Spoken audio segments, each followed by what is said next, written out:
Hello, ladies and gentlemen. Welcome to this session of WAM, this final session of this year's WAM, with Michelle de Kretser, in which we will talk about her most recent novel, Scary Monsters, which is the book of the festival. If you've read it, you'll know why it's the book of the festival, and if you haven't, you've got a treat in store. Before we start, could I please ask you to turn off your telephones if you've got them with you and they're on. And during the course of our chat, I hope you might think of some questions for Michelle, because we will have, 10 minutes of questions at the end. My name is Jason Steger. I edit the books pages of The Age and The Herald. And before we begin, I'd like to acknowledge the Wiradjuri people on whose land we are gathered and pay my respects to their elders past, present, and emerging, and note that this is unceded land. Michelle is the author of 6 novels, for 2 of which, Questions of Travel and the Life to Come, she won our most significant literary prize, the Miles Franklin. She's also won the New South Wales Premier's Award for Fiction 3 times, for the previously mentioned novels and also for The Lost Dog. And Scary Monsters has been shortlisted for a big prize in America, the Kirkus Prize. Michelle's other novels are her first, The Rose Grower, and The Hamilton Case. And she's also written a ghost story with a very un-ghost-like title of Springtime. Her books are characterized by a scrupulous prose, an inquiring authorial mind, an intellectual rigor, a sharp eye on the world, and a sharp eye on the word, I guess, and the regular appearance of dogs. In Scary Monsters, she does something different, though. She sets the reader a challenge from the off.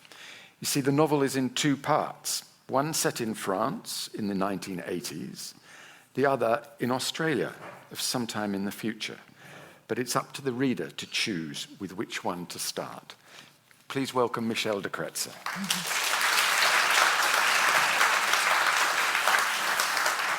So, Michelle, in one section, a character called Lyle, this is the section set in the future, he says at one point, I'd arrived at one of those defining moments when a person has to choose between the future and the past.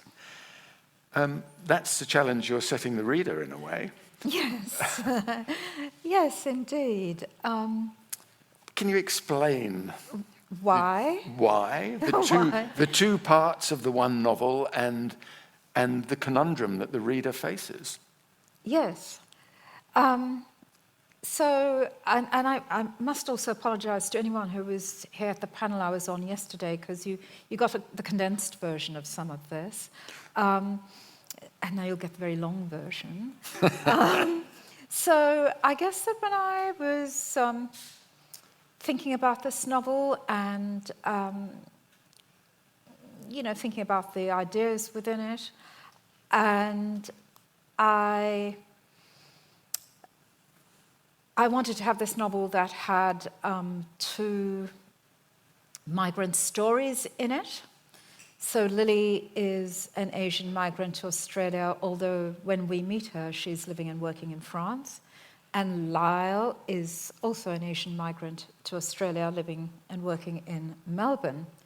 And I was thinking about migration as something that turns your life upside down. Sometimes in very good ways, but always in challenging ones, let us say. Because when you change countries, you change the way you understand the world. And at first you don't understand your new world. You have this sense of, the story has changed, but you don't know how to make sense of it. So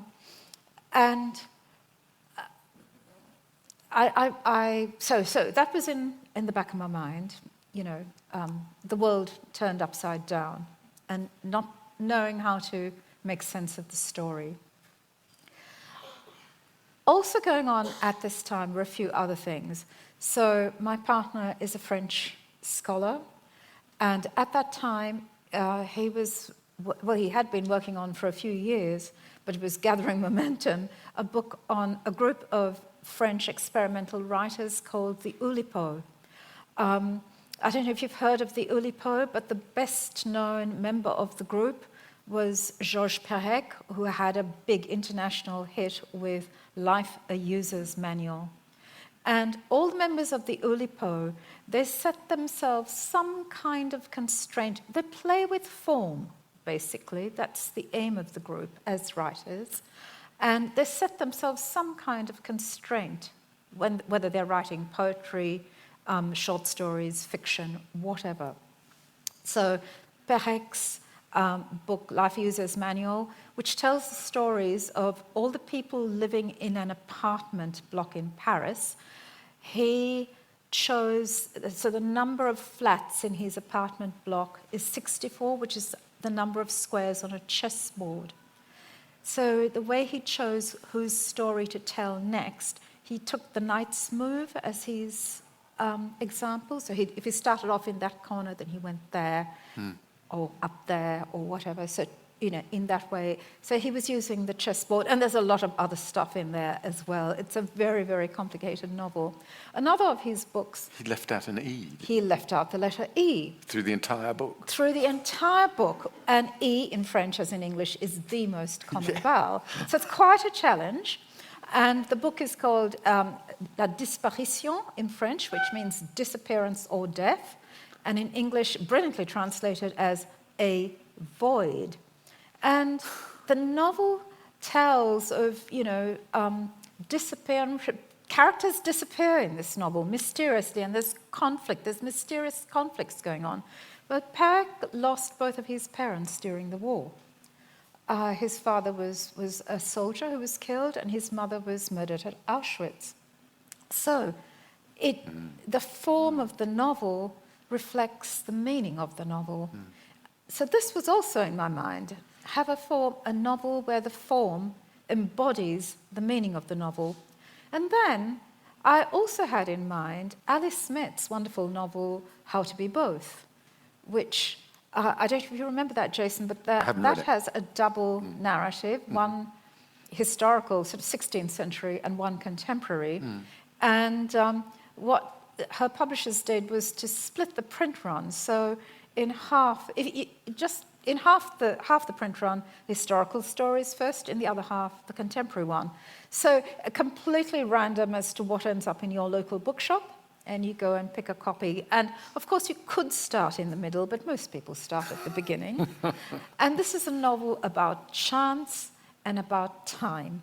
And so again, Alice Smith, wonderful, inventive, brilliantly inventive mind, had this form for her novel.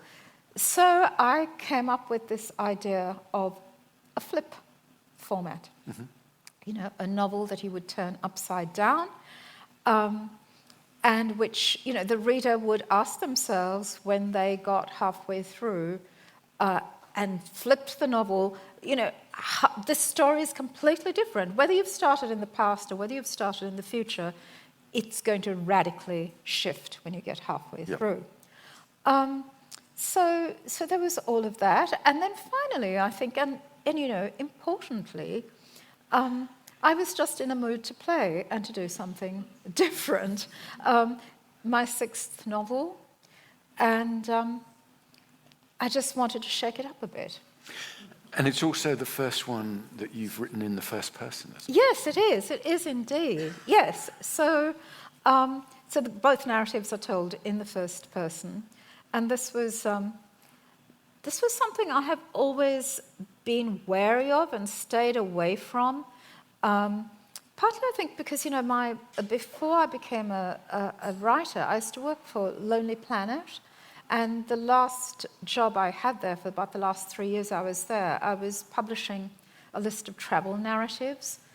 So I was just reading all the time, manuscripts which are basically I-narratives. And I was so tired of them, I was so bored with them by the time I left. And also because I think women's fiction is often just seen as autobiographical. So by using a first-person narrator, I seem to be playing into that as well. And then also because, third-person narration is actually really beautiful and complex, and it allows you to go right close into the mind of a character, but also, to pull out and draw back and see things from a wider perspective, and to do that with a range of characters.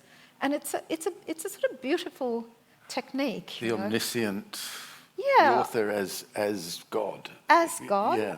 And so there's a huge freedom. There's a huge freedom. Yeah. And this very mobile point of view. And I love doing that. And I felt I could do it.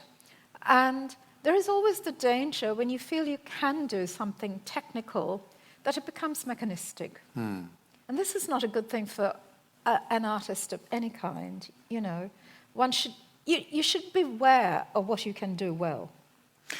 But so then what were the challenges of the first person?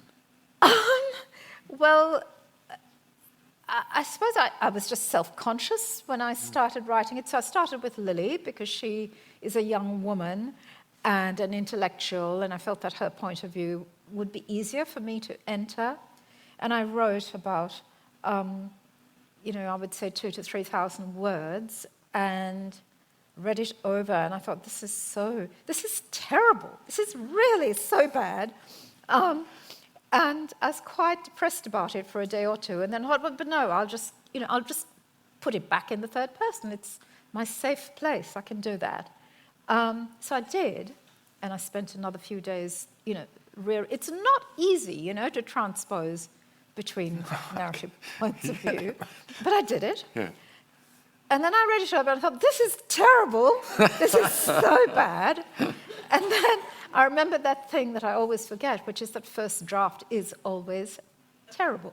So it doesn't really matter. So I thought, well, I might as well then be terrible in first person.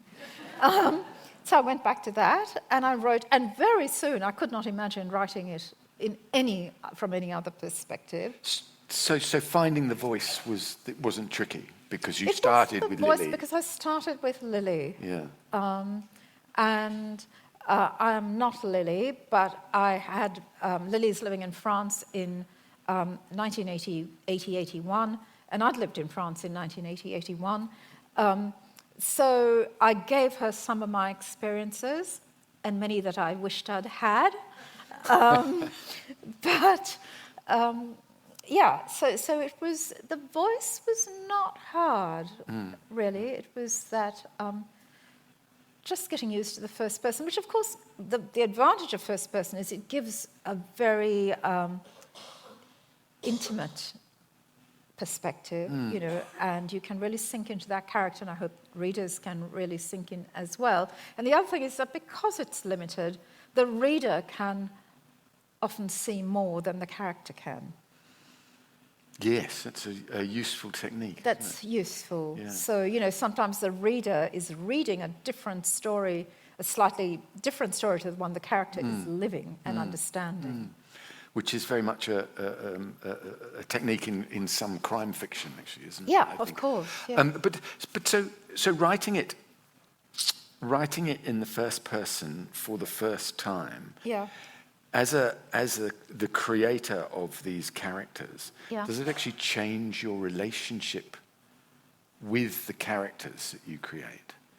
I mean, do you feel it differently towards Lily and towards Lyle, who is the narrator of the section that is in the future?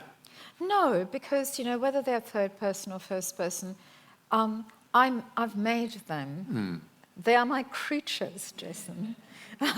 So that you've got them under tight control. I've got them under tight control. They're not like these, you hear of writers who say, oh, well, this character wouldn't let me go where I wanted to go and took me in a completely different direction. Mine just do exactly what I wish them to do. And I think what happens when writers say that is that actually the writer is at that point so deeply in their material that they just sort of unconsciously know exactly where they're going. And it seems as if it's a power greater than they are, than they have. But in fact, it's just that doesn't happen, I don't think, ever at the start of a novel. It's always when you're, quite a long way in, and that's when people talk about that experience. And so are your characters real for you, then? Or are you just, except I can, I'm really aware of all the bits that I put together to make them. Yeah. So I hope they're really real for the reader and live on the page for the reader. And actually people do ask me whether, it is autobiographical. And I think I've decided to take that as a compliment, that it seems real to the reader, But the other thing is people often say, well, what happened to so-and-so after the novel ended, And I say, well, whatever you like, because, they belong to you as much as to me. But so they don't rattle around in your head after you've finished the novel? After, No. So this is what I was saying yesterday too, that I think, once a novel is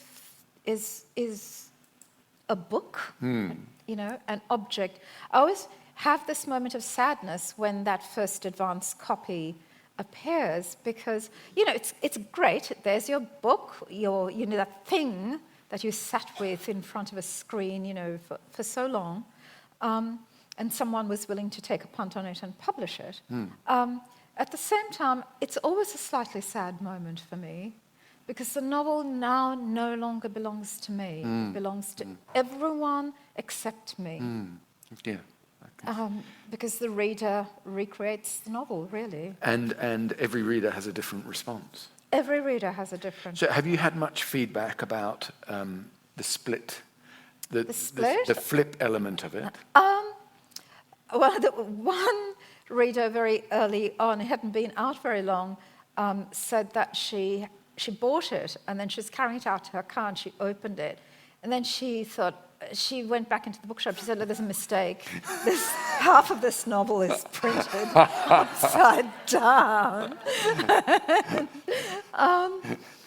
What I have noticed was, so this is my idea was, I will give the reader this absolute freedom of choice as to where to start, with the past, with the future, with the blossom, with the cherry, but quite a lot of people say to me, where should I start? So I think, I wonder whether readers prefer to be directed rather than to have that freedom of choice. So where did you start, right, when you wrote it?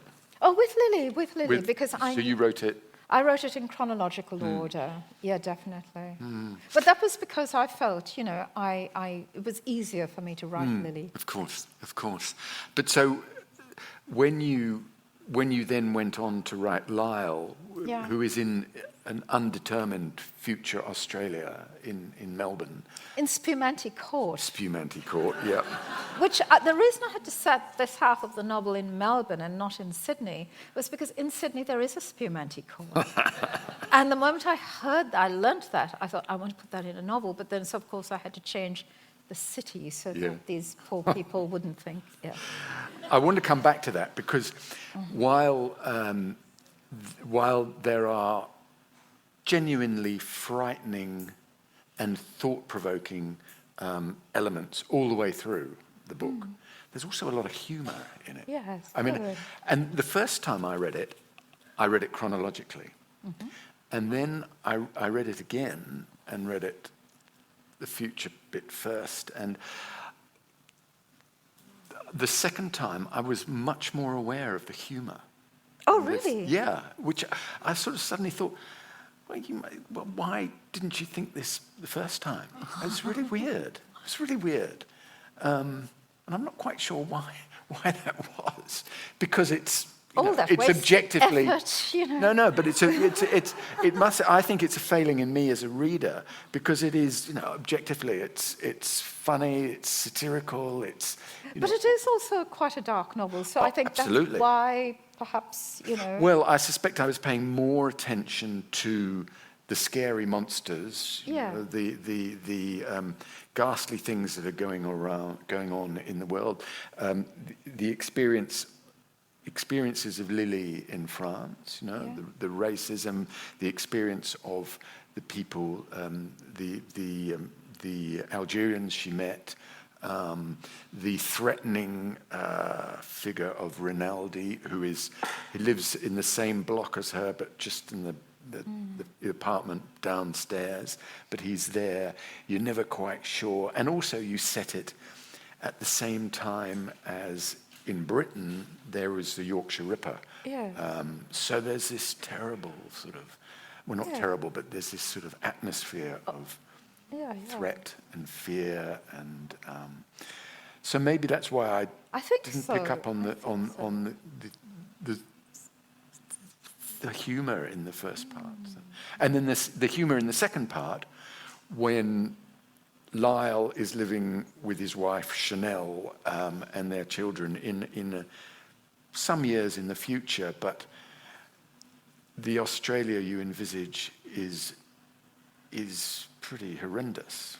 Yes. Can you talk a bit about your vision? in there. So, Yeah. Islam has been banned in this future Australia. So anyone who's found, anyone who's a practicing Muslim is deported.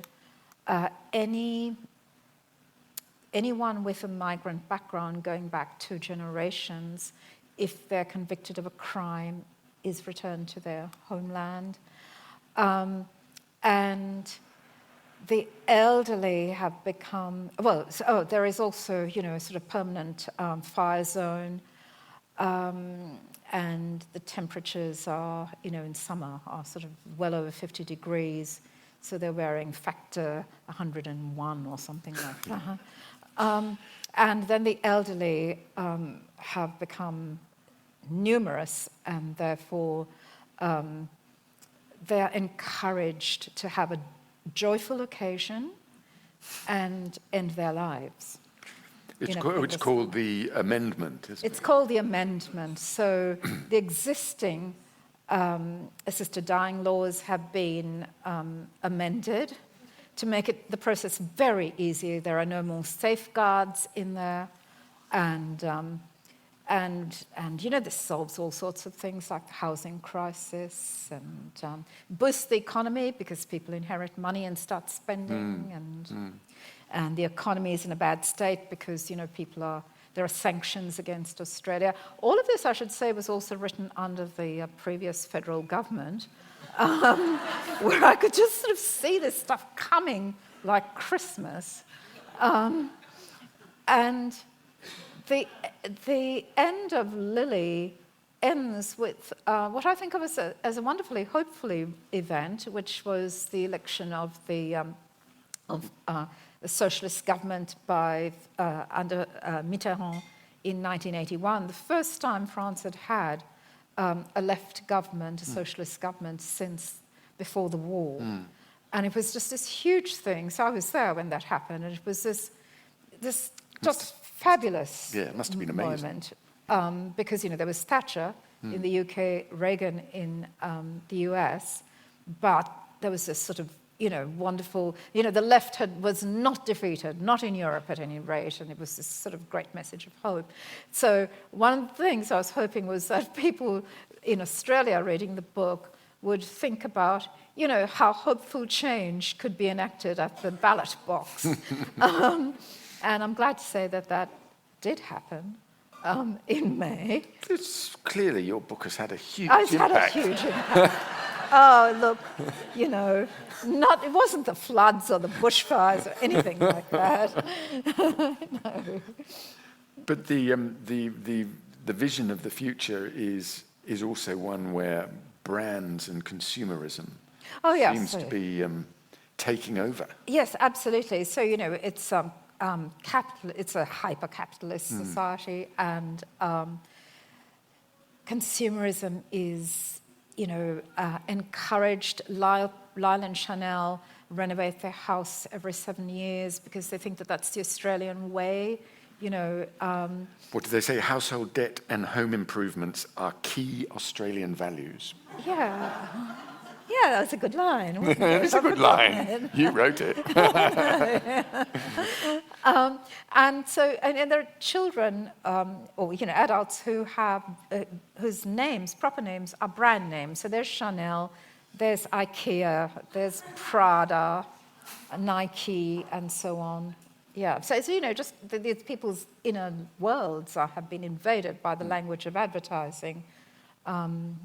Lyle, when he wants to pay someone a compliment, he's as reliable as a Toyota. It's. Yeah.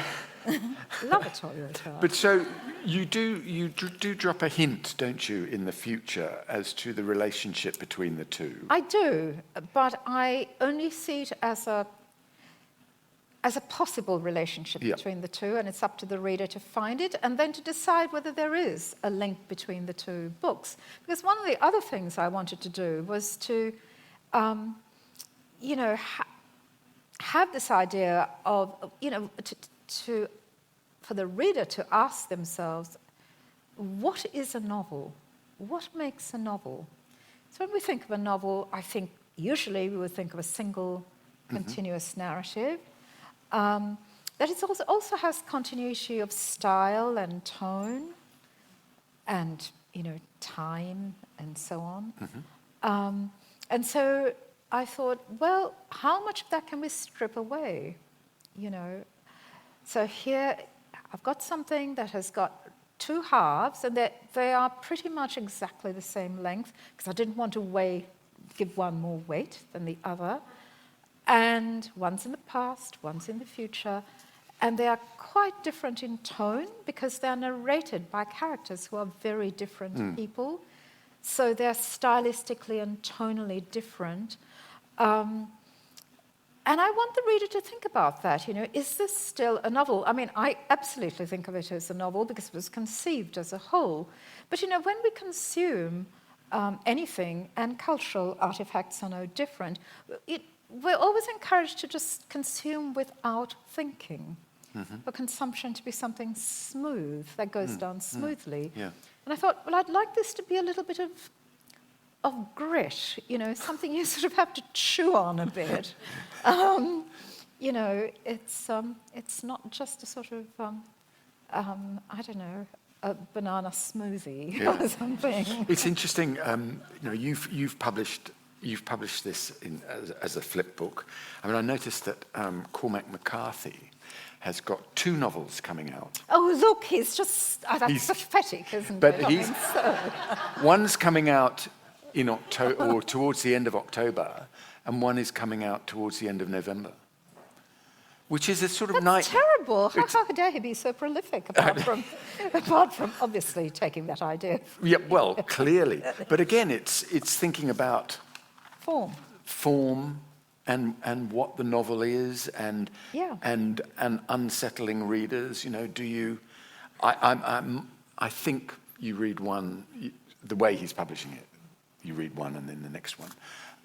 So they're sort of flip in. No, they're not. They're published separately. Right. They're not, but one is set ahead, chronologically ahead of the first one.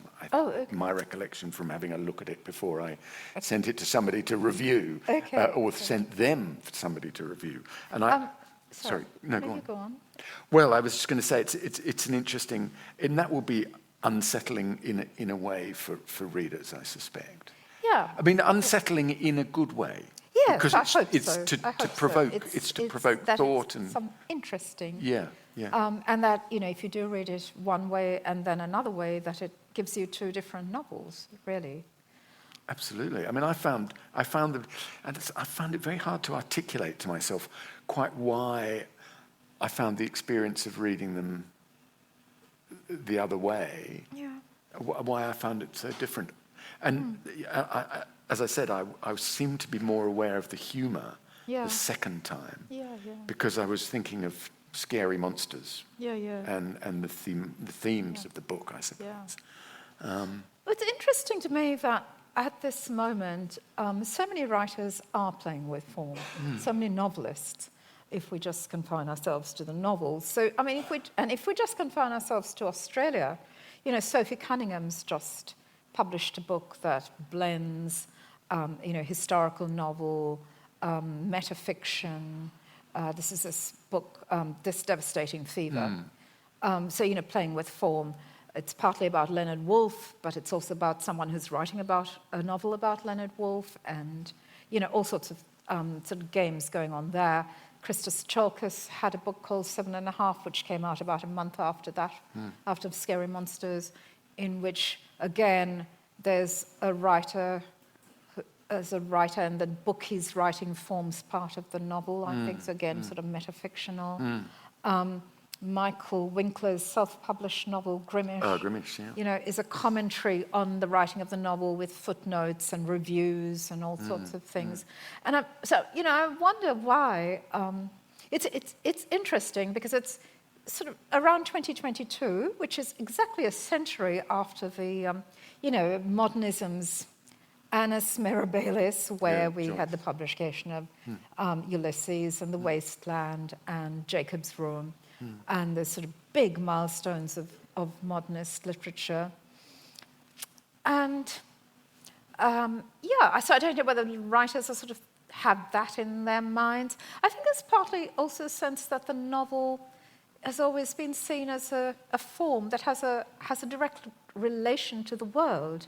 And so many of us feel the world is broken at present. And so there's this interest in sort of exploded forms and broken forms. Or perhaps the world is continually reinventing itself. That's true. And in the same way, the novel has historically continually reinvented. Yeah, if you go back to, I don't know, to the epistolary novel. But nevertheless, there is this, I think, this interest in exploded forms that's sort of contemporary. And So would you, when you write your next novel, which I'm assuming you will be, will you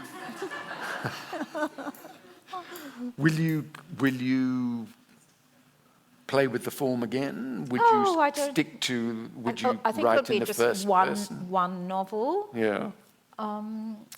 You're not going any bigger than 2. I have done no, not bigger than 2. 3, 4. As a box set. I think I personally have done what I can do in that. I'm sort of interested in the idea of what how much of the sort of connective tissue of a novel you can remove, and then it's still a novel. And I think I have explored that to my satisfaction for the moment. How was your publisher about it? It must have been. Must have been a challenge for them. She was fine. So I. Really? At the end. At the end. No. So what happened was, sort of about 3 months before I was going to submit it, I had lunch with her, and I said, so, I've got this idea for like a different form of my next novel. And she said, And, I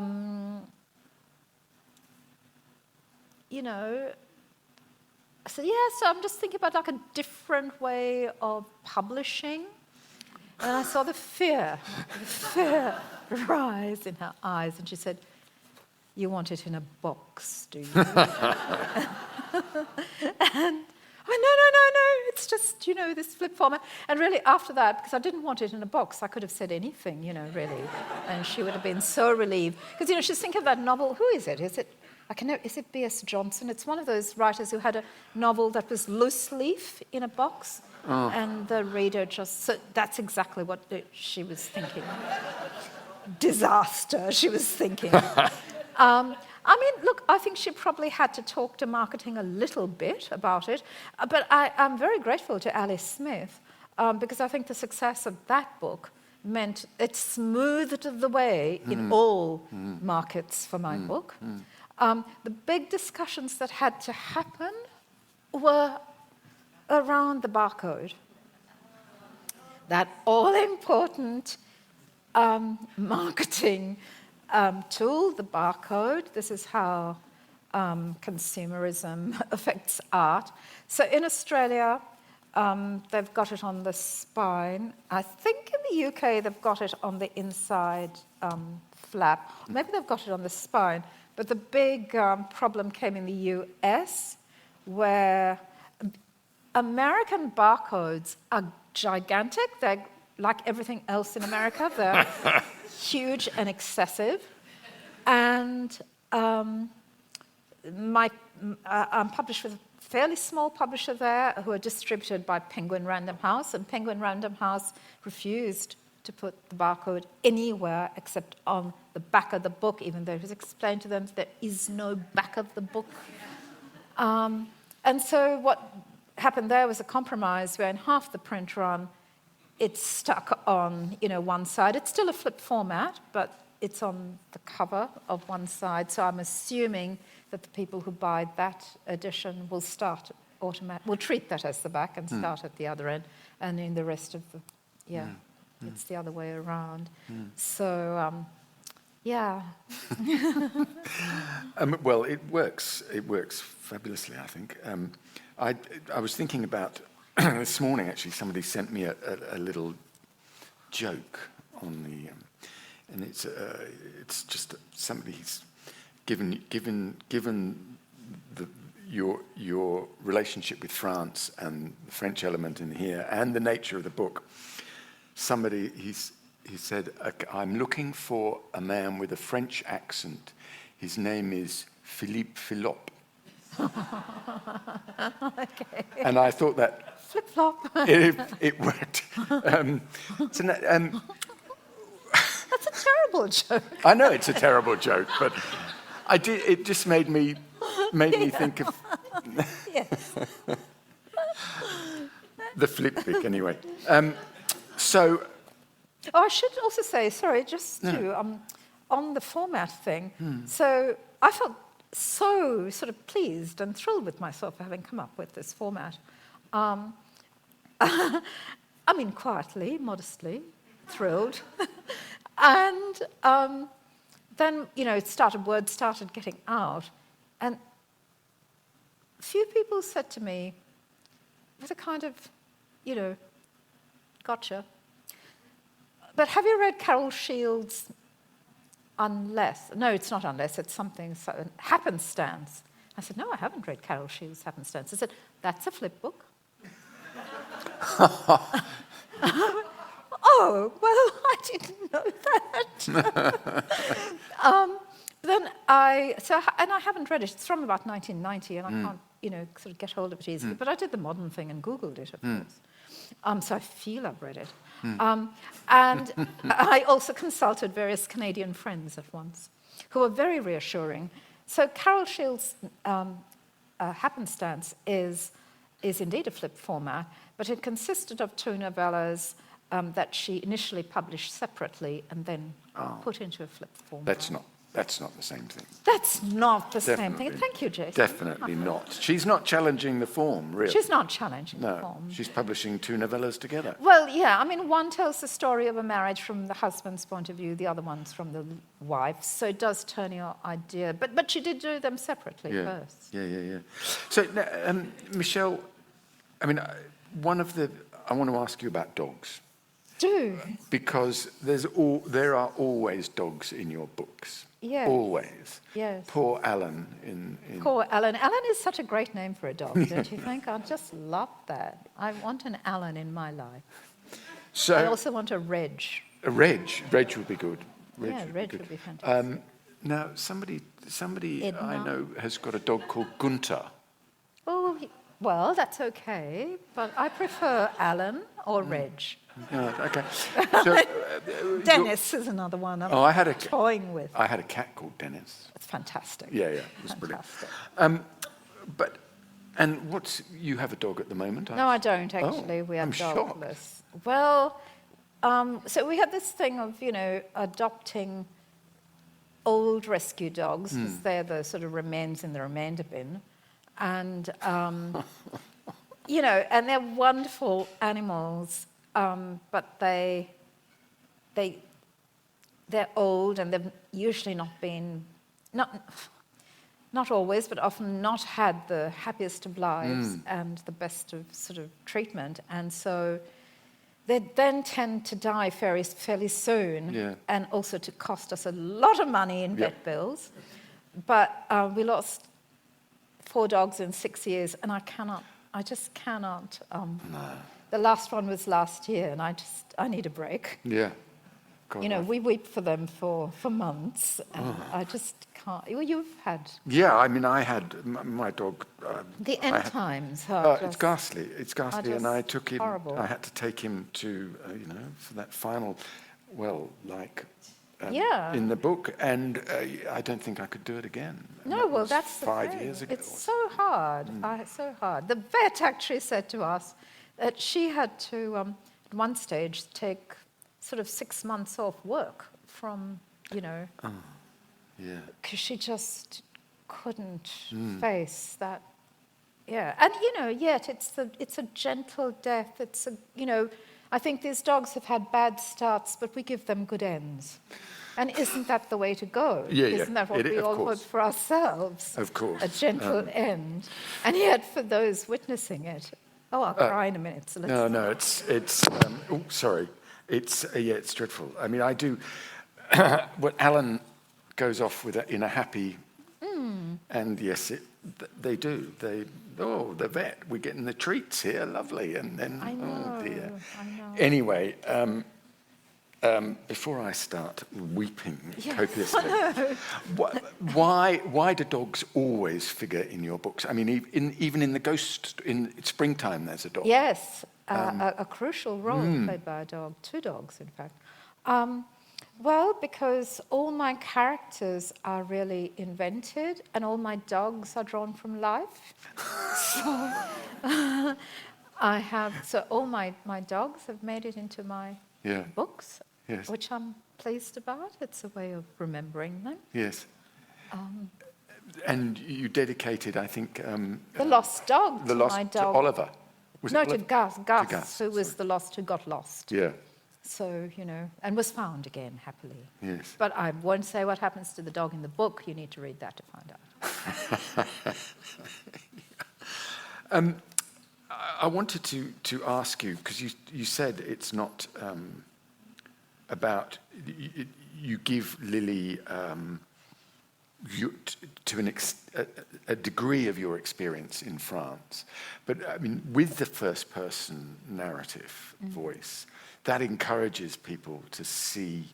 Does it not encourage readers to see... of course. To see it as autobiographical? Of course, to a but degree? I really would say that it is no more autobiographical or less than the Lyle section. So when I say I gave Lily my experiences, she's teaching English in a French high school, which I did.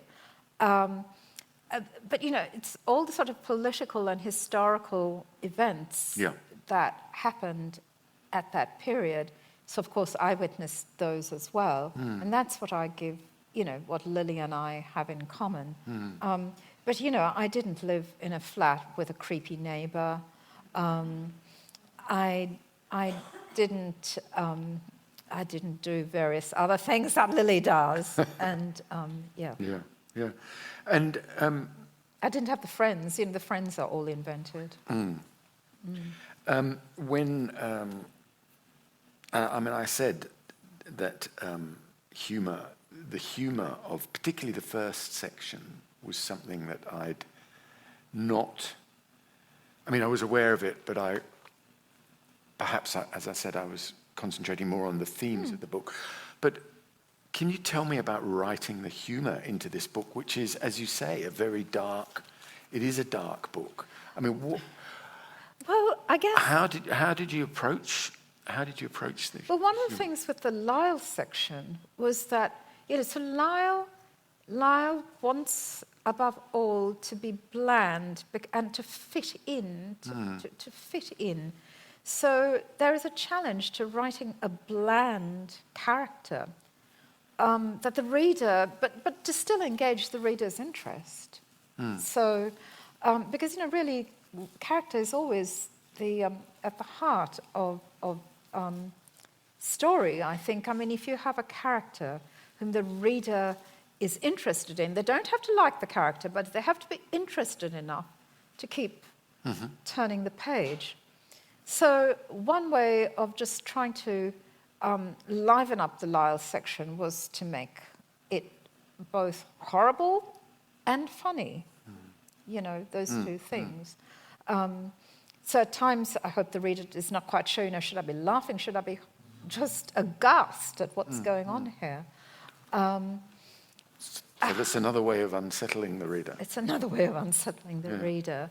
And similarly in the Lily section, I suppose, you know, there are a lot of, if you start with the Lily section, I think a woman is murdered in the second paragraph, or there's a reference to a woman who's been thrown down a well by fascists in the second paragraph. And it goes right through, and there are a lot of dead women. So, you know, I need something to sort of balance that out. And you certainly do balance it out. I mean, it's, now, we will turn to your questions in a minute, so do please think up some questions. And I wondered, before we turn to you, what you will be doing next. Have you got some? Are you thinking? Oh, I have glimmerings and shimmerings, but I have a maybe beginning and I have a maybe end, which is very important to me. I need that end. You need the end when I begin. I once started a novel without an end. That was my second novel, and I wrote 20,000 words, and well, they're still sitting on my computer somewhere. Really? God. So you always know where you're heading, but you just don't quite know how to get there. Exactly. Yeah, which is the challenge. That's the challenge. So, you know, you have the beginning, you have the end, and there's the difficult middle bit.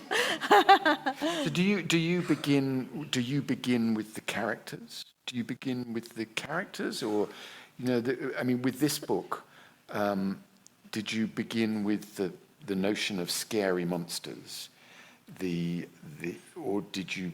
It's a sort of stew, you know. There's the idea of, you know, the world turned upside down. So writing about migration, but in unexpected ways. I mean, the migrant family in the second half are basically not terribly nice people.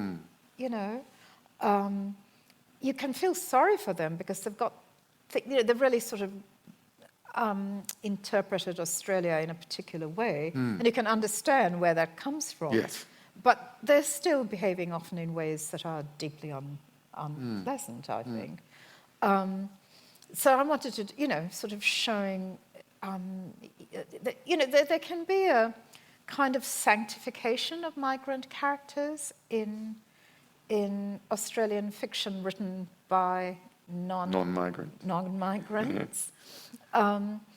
And I understand where that comes from, that it comes from a wish for respect, but it can shade into sentimentality very easily, I think. And I think, you know, the demonization of migrant figures is obviously a horrible thing. But I find that sort of sentimentalization unnerving as well. I think because they're both forms of symbolic violence, you know, that don't see the other as sort of fully human.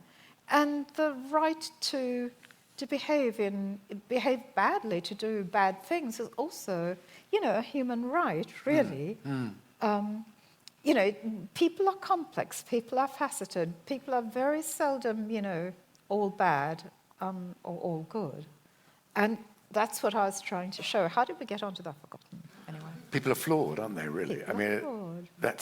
I've always thought I love novels where the characters are flawed. Yeah, absolutely. And let's face it, most people are, aren't they? Yeah, yeah. Well, perhaps we could, we've got 10 minutes or so. There are mics running around. If you have a question, please put up your hand. There's one down here. Yeah. Yes, these are two combined questions. I started the novel with Lyle. Right. And I was speaking to someone yesterday who started it with Lily. Now, I really connected with the character of Lyle. I loved all of the book, obviously, but I loved that section. And she turned around and said, oh, I loved Lily. I thought that was great. So my first question is, anecdotally, what are people most starting with, do you find? And can you kind of classify them? Like, can you look at somebody and go, oh, she's going to start with Lyle, or she's going to start with Lily? And my second question is, coming from that, do you find that people say things like, if they started with Lyle, they prefer that section? And is there a link? Right, what a good question. As to whether I can classify people from looking at them, no, I can't. The novel was published in the spring last year, October, and I think a lot of people started with The Blossom because it was, springtime. And just to think, I should pay the tribute to the designer, Sandy Cowell, who, obviously fruit precedes blossom. We think of that, but she put the fruit on the section in the past, and the blossom on the future. So kind of just playing with that idea again. And no, I don't know. I mean, sometimes I think people who have travelled when they were young say they like Lily because they remember those long train journeys in Europe and, that sort of first confrontation with the European world. I think it really depends on the reader. Really, really depends on the reader. So, yeah. Thank you.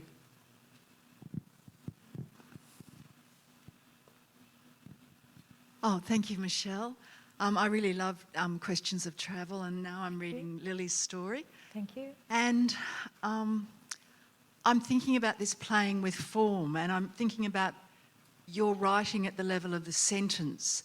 And it seems to me that there's a sort of a rhythm in your sentences. There's a symmetry in the sentences. They almost seem, I haven't counted the number of syllables, but they feel symmetrical, and then every so often there'll be a longer one at the end of the paragraph. And it seems quite textured and patterned. And I just wonder, is this innate or... I love you. Thank you.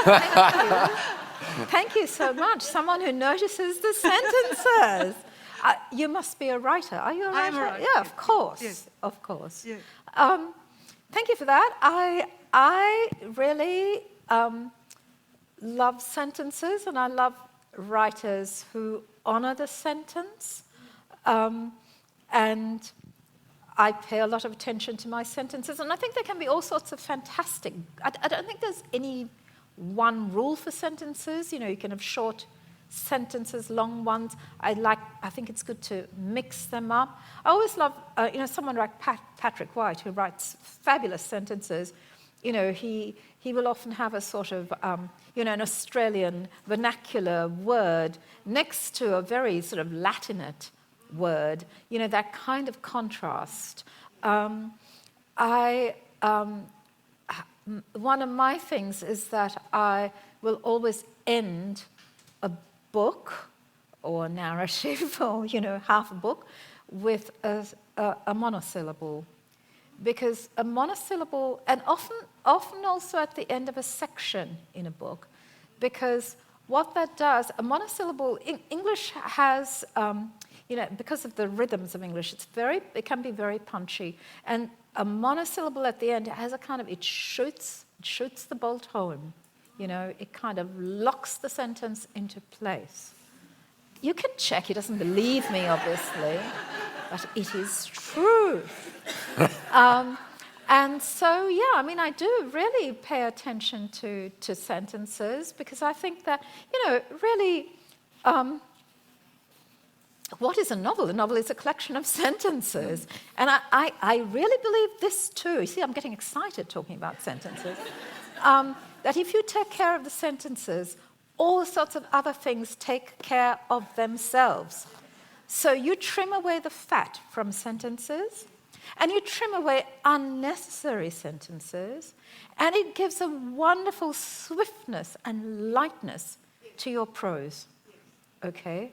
So this is something, when I'm going through a manuscript for another writer, I will often be just putting a dotted line underneath words and sentences and saying, is this necessary? Yes.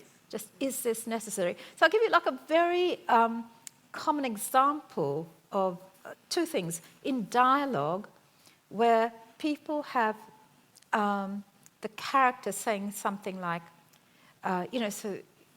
where is Jason? Answer, he is on the stage. No one speaks like that. They say, where's Jason? He's on the stage. Mm-hmm. Okay, in dialogue, unless you're doing it for emphasis, he is on the stage. You use the contractions. It speeds things up. Okay. Another thing, someone will say, there's a dinner party scene or something. And Jason, I'm using you as my example. That's all right. I'm honoured. Jason got up and left the room. Obviously, Jason got up. Yeah. If he left the room. Yeah. Say, Jason left the room.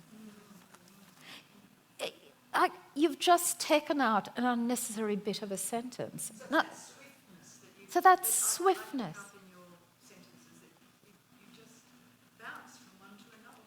Bounce. Go.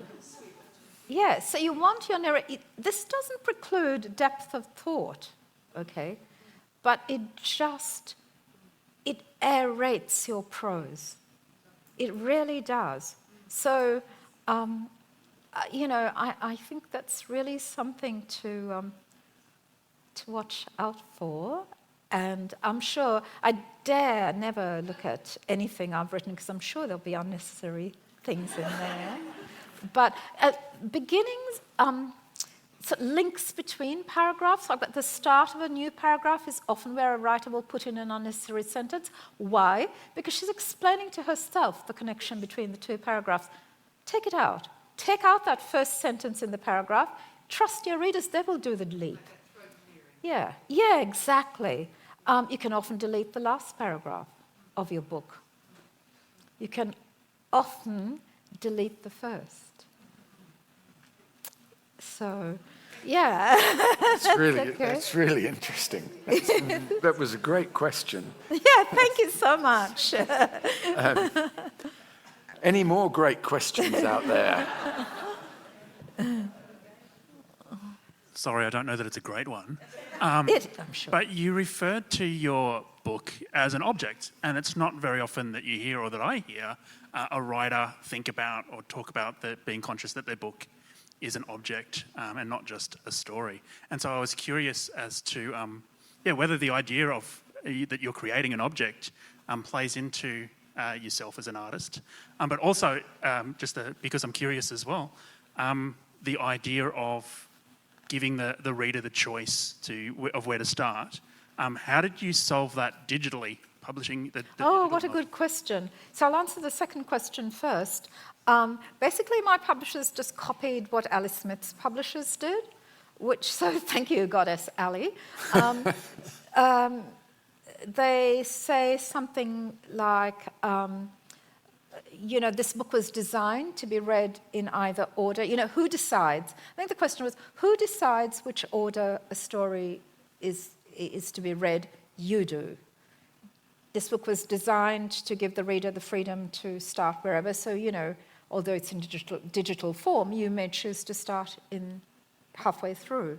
So that's what they did, basically, and with the audiobook as well. There's someone reads that little thing at the start of it. Yes, I had never even thought of that, but, that's what... Can I ask then, as a follow-up, was there any debate or discussion around, which one are we going to start? I think they just started with Lily, as being chronologically earlier. So, yeah. And as to the first question, I don't think of it as writing and as being an object. But when you start writing a novel, everything is possible. Everything is possible. Then the further you go, you get your first draft, you do a second, a third, a fourth, a fifth, whatever. And with each one, the possibilities close down, okay?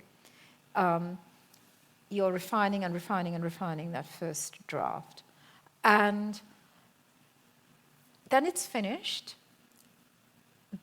It goes off to, it goes off, it gets accepted for publication, but you still have input into it. You work with an editor, and it comes back to you for proofreading. It usually comes back twice for proofreading. So a writer up until that second proofread, your publishers might not like it, but you can. The purpose of writers is to make the lives of publishers difficult. So, I think it's fine to make changes at that last stage if you have, can justify it. So it's still a living thing, because you can change it. If it's alive, it's subject to change. Any living thing is subject to change. Once it is made into a book, it's no longer alive. It is something out in the world. Well, it's no longer alive for me. I hope it is alive for the reader. Because, as I said, I do think readers, sort of rewrite the book in reading. I do, I think, I have an image of what characters look like, and, a novel comes alive for me in my head when I'm reading. But for me, it is now just something that I have no further connection to. Of course, I want everyone to love it, naturally, but that's just sort of vanity. It's not aesthetic necessity, or it's gone. It's gone from out into the world. Do you think about it? I mean, now that it's out, and presumably there are a few copies at your place on your bookshelf. Do I think about it? Do you think about it, or is that it? It's literally gone. You've done it, gone. and it's gone. Except on occasions. Occasions like this, when you have to. I've forgotten everything about this book, by the way. I was making it up. No, but if we were starting, you wouldn't remember. I don't know. Let's say if we went back and were talking about The Rose Grower, for example. No, I mean sort of vaguely. But I remember once, with Questions of Travel, when it was still my most recent book, someone asked me a question about a character who's an artist, a painter in the book, and I just said, is there an artist? It's a big book, and he's a sort of secondary character, but, I completely blanked that out. Another question. Yes, there's a question over there. Well, as you don't remember anything about the book, Michelle, no, I just wanted to comment or ask about the risk-taking. Yeah. Because both Lyle and Lily take risks, and whether that was something that evolved as you wrote them, because the risk, and this is, I don't want to give spoilers, but the risk that Lyle takes is a huge one. And so that I think makes him very not bland when he does what he does. So is that something that was in the characters from the beginning, or just that came? How good. I mean, I hadn't thought of it that way, and so that's one of the joys of hearing from readers, that you point out things that I wasn't really sort of aware of. Maybe because I was thinking of this as a rather risky enterprise that made its way unconsciously into narratives. Thank you. Okay, we've got one more question, perhaps. We've probably got time for one. No? Oh, down the front here. I haven't read your first two novels, so I don't know if is this your first foray into dystopian futures? And did you like it? Did I like it? Thank you. It is my first foray into it, and I think any serious sort of speculative fiction or science fiction readers would probably be terribly disappointed, because it doesn't have lots of whiz-bang technology in it. And I did that very deliberately because I think that when there is, you know, a lot of very technology that's very different from what we know, even if it has grown out of our world, you know, a technology that's already present but not in that form, I think if it's too different, readers can, however sort of scary it is or unpleasant, readers can sort of disconnect from that and say, well, that's not my world. You know, yes, that's something that might happen in the future. So I wanted this to be really quite close to our world because I really did see it as important to try and not end up in that place in Australia. You know, maybe we will. So for that reason, I, you know, kept it relatively close to our reality. I don't think I will do it again.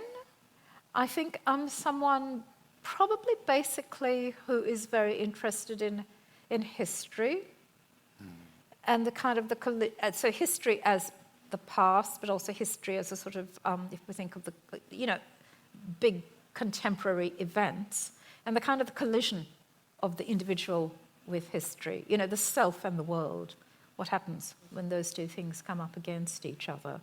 So I'm interested in the world, in reality, I suppose, and sort of love that, really. So, yeah, I think I probably won't go there again. No more dystopias. No more dystopias, no. Thank you for that. And can I just ask you all to please thank Jason, because it does mean an awful lot of work doing one of these interviews. He makes it look easy. No, but let's have a round for